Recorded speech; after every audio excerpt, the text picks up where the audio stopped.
स्वामींचा चमत्कार. नमस्कार मंडळी. चला तर मग मी आपणास श्री स्वामींच्या काळातील एक कथा सांगत आहे.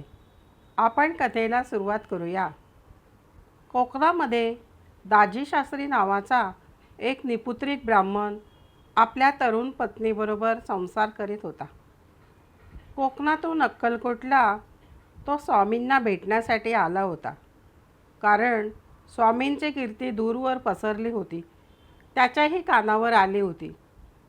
स्वामींची आपल्यावर कृपा झाली तर आपल्या घरात बाळाची पावले रांगू लागतील अशी श्रद्धा मनी बाळगून ते दोघेही पतिपत्नी स्वामींच्या सेवेत राहिले होते. ब्राह्मणाने आपली व्यथा स्वामींना सांगितली नव्हती. तो फक्त मूकपणाने स्वामींची सेवा करीत असे. एक दिवस दाजीशास्त्री स्वामींना वारा घालत उभा होता. त्याची पत्नी स्वामींचे चरण धुत होती. इतक्यात तेथे काय झाले, अक्कलकोटच्या जवळच्या खेड्यातील राहणारा तेली आपल्या 3 मुलांसह तेथे आला होता आणि स्वामींचे दर्शन घेऊन बाजूला उभा राहिला. कारण तो दारिद्र्याने गांजला होता. मुलांना खाण्यापिण्यासाठी त्याच्याजवळ पैसा अडका नव्हता. खायला अन्नही नव्हते. स्वामींची कृपा झाली तर 2 घास तरी आपल्या पोटाला मिळतील या आशेने तो तेथे आला होता. स्वामींनी ब्राह्मणाच्या पत्नीला तिच्या पूर्वजन्मीच्या नावाने हाक मारली. अगं लिंबे, इकडे ये बघू. ही तेल्याबरोबर आलेली 3 मुले तुझीच आहेत. पूर्वजन्मी तू तेल्याची बायको होतीस. त्या मुलांना जवळ घे. स्वामींचे शब्द ऐकून ती ब्राह्मण स्त्री एकदम बावचळली. तिला काही कळेना. परंतु क्षणार्धात तिच्या मनात पुत्रप्रेम दाटून आले व मुलेसुद्धा आई आई करत ब्राह्मणाच्या बायकोकडे गेली. तो वृद्ध तेली खूप आनंदून गेला. कारण त्याच्या बायकोचे नाव पण लिंबाच होते. शेवटच्या मुलाच्या बाळंतपणामध्ये लिंबा मरण पावली होती. ही 3ही मुले ब्राह्मण पत्नीपेक्षा वयाने मोठी होती. परंतु उफाळून आलेले ब्राह्मणाच्या पत्नीचे पुत्रप्रेम अपूर्व होते.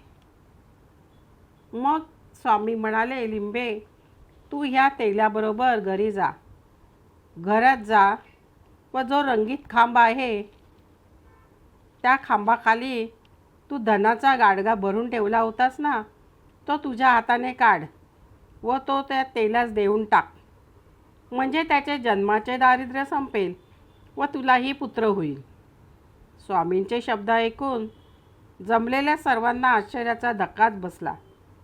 सर्वजण तेल्याबरोबर त्याच्या घरी गेले.